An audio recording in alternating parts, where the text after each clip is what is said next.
আসসালামু আলাইকুম। আপনাদের সবাইকে স্বাগত জানাচ্ছি। আজ আমাদের সামনে একজন অতিথি উপস্থিত হয়েছেন। তিনি জনাব মোহাম্মদ আব্দুল মজিদ, সহকারী সেটেলমেন্ট অফিসার, ঈশ্বরগঞ্জ, ময়মনসিংহ। বর্তমানে তিনি ডেপুটেশনে দেয়ারা অপারেশন নরসিংদীতে কর্মরত রয়েছেন। আমাদের জরিপ কর্মচারীবৃন্দ যেসব মাঠ পর্যায়ে আসেন তখন ওনাদের প্রথম দায়িত্ব হলো খানাপুরি পূর্বে মাঠ পর্যায়ের নকশা প্রস্তুতকরণ। সেই সময় আইল সীমানা সঠিকভাবে দেখা দেওয়া এবং প্রয়োজনীয় কাগজপাতি যেমন পৈতৃক সম্পত্তির রেকর্ডপত্রের জমির জন্য আমাকে দিতে হবে আরএস খতিয়ান। আর যদি ক্রয়কৃত সম্পত্তি হয় তাহলে আমার দলিল উপস্থাপন করতে হবে। এইগুলো আমাকে প্রয়োজনীয় কাগজপাতি সংরক্ষণ করতে হয়। মাঠ পর্যায়ের দলিল যে সময় আমাদের নকশা তৈরি হয়ে যায় তারপরে খানাপুরি বোঝানোর সময় এগুলো উপস্থাপন করবেন।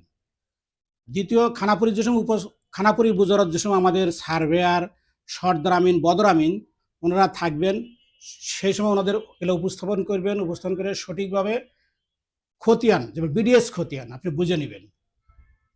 বিডিএস খতিয়ান আপনি প্রাপ্ত হওয়ার পরে আপনার মাঠ পর্যায়ের কাজ মোটামুটি আমাদের শেষ পর্যায়ে চলে যায়। তারপরে আমাদের অ্যাটাস্টেশন পর্যায়ে, যেটা বলে তসদিক কাজ হয়তো 3 মাস অথবা 6 মাস পরে আবার শুরু হয়। সে সময় আমাদের একজন রাজস্ব অফিসার ওই খতিয়ানগুলো সত্যায়ন করেন, যেটাকে তসদিকি অর্থ হলো সত্যায়ন করা। আপনার প্রয়োজনীয় কাগজপাতি দেখার পরে উনি যদি মনে করেন যে না রায়ের সঠিক আছে, উনি সত্যায়ন করেন। তারপরে ওই সময় যদি কেউ আপনার খতিয়ানে ডিসপুট, যাকে বাংলায় বলে বিবাদ দায়ের করেন, ওই সময় রাজস্ব অফিসার নোটিশ জারি, দুনো পক্ষকে নোটিশ জারির মাধ্যমে বিবাদ নিষ্পত্তি করেন। বিবাদে যদি হয়তো বাদী কাগজপাতি রাইট থাকে তাহলে উনি ওই সময় আমার রাজস্ব অফিসার নতুন করে খতিয়ান করে দেন। তসদিক, এই পর্যায়ক্রমে তসদিক কাজ শেষ হয়। তসদিক শেষ হওয়ার পরে আমাদের পরবর্তী স্টেপ আসলো ডিপি, ডাব পাবলিকেশন। পাবলিকের জন্য রেকর্ড 1 মাস উন্মুক্ত থাকে। সেই সময় পাবলিক তার কাগজপাতি দেখে যদি মনে করে যে না আমার এই খতিয়ান ভুল হয়েছে বা সে রেকর্ড পান নাই, তাহলে ওই বিবাদী যে রেকর্ডটা নিয়ে গেছে তার নামে আপত্তি কেস দায়ের করেন। আপত্তি কেস এবার পর্যায়ক্রমে 1 মাস 30 কর্মদিবস, সেটা ডেট 30 কর্মদিবস সেটা হয়ে যাওয়ার পরে আমাদের মৌজা ক্লোজ হয়ে যায়। ডিপি স্টেপ ক্লোজ হওয়ার পরেই হয়তো 500 বা 600 বা 1000 কেস দায়ের হলো। সে সময় আমাদের সেটেলমেন্ট অফিসার মহোদয় অফিসার নিয়োগ করেন আপত্তি, যাকে 30 বিধি বলা হয়। 30 বিধি হয়তো 3 মাস পরে দিতে পারে, 6 মাস পরে দিতে পারে। দেওয়ার পরে 30 বিধিতে আমাদের আবার অফিসার নিয়োগ করার পরে অফিসারগণ যারা নোটিশ জারি করেন, বাদী এবং বিবাদী যারা কেস দায়ের করেছেন ডিপিতে, দায়ের করার পরে ওনারা নোটিশের মাধ্যমে হয়তো 25টা দিতে পারে, 30টা দিতে পারে। কেস 30টা 25টা করে শুনানি করেন। শুনানির পরে ওনারা প্রতিদিন নিম্নপক্ষে 15টা কেসের নিষ্পত্তি করেন। 15টা করেন, 20টাও করেন। আমরা সাধারণত 20টা করছি, 20টা 25টা পর্যন্ত করছি নিষ্পত্তি। এইভাবে আবার যদি কেউ হয়তো সময় চায়, কাগজপাতির সমস্যার কারণে ওই সময় চাইলে উনি অফিসার সময় দেন, পরবর্তী ডেট দিয়ে দেন, অমুক তারিখে আবার হয়। পরবর্তী ডেটেও কাগজপাতি দেখে নিষ্পত্তি করে দেন আর কি। এই অবস্থায় আমার আপত্তি কেস পর্যায়ক্রমে শেষ হয়। পর্যায়ক্রমে শেষ হওয়ার পর আপত্তি কেসে অনেকেই হয়তো বলতে পারেন আমি ন্যায় বিচার পাই নেই, তার কারণে সে আপিল দায়ের করেন। ওই কেসের নকল উঠানোর পরে উনি আপিল দায়ের করবেন।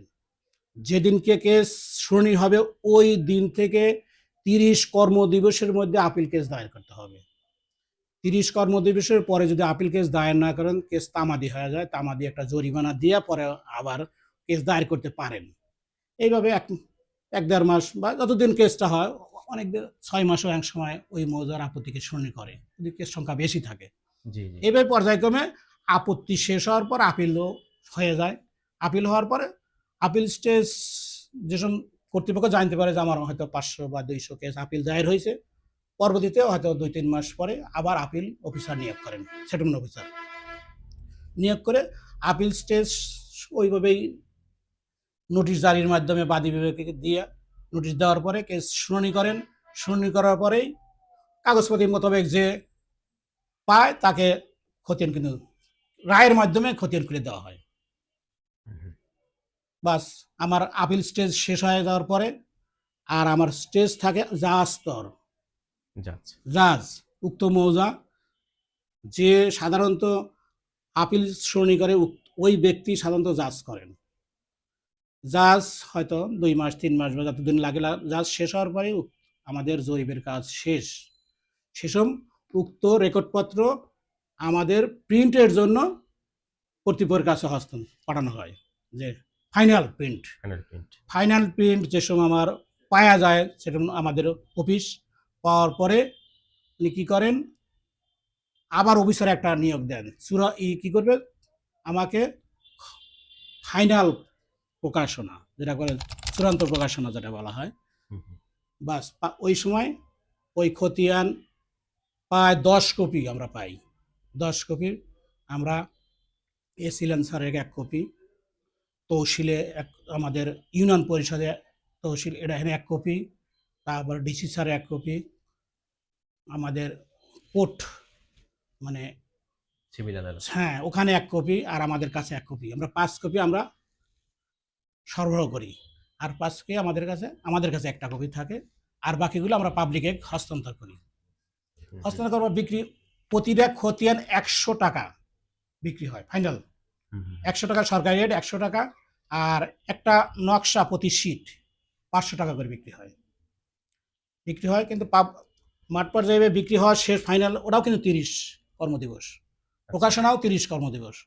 30 কর্মদিবস শেষ হওয়ার পরেই আমাদের মৌজা রেকর্ডপত্র সব নিয়ে আমাদের অফিসে আসার পর যদি এরপরে আসে কিছু সংশোধনী ক্লারিক্যাল কিছু ভুল থাকতে পারে রেকর্ডে, ওরা ওই 534 বিধিতে নেওয়া হয়।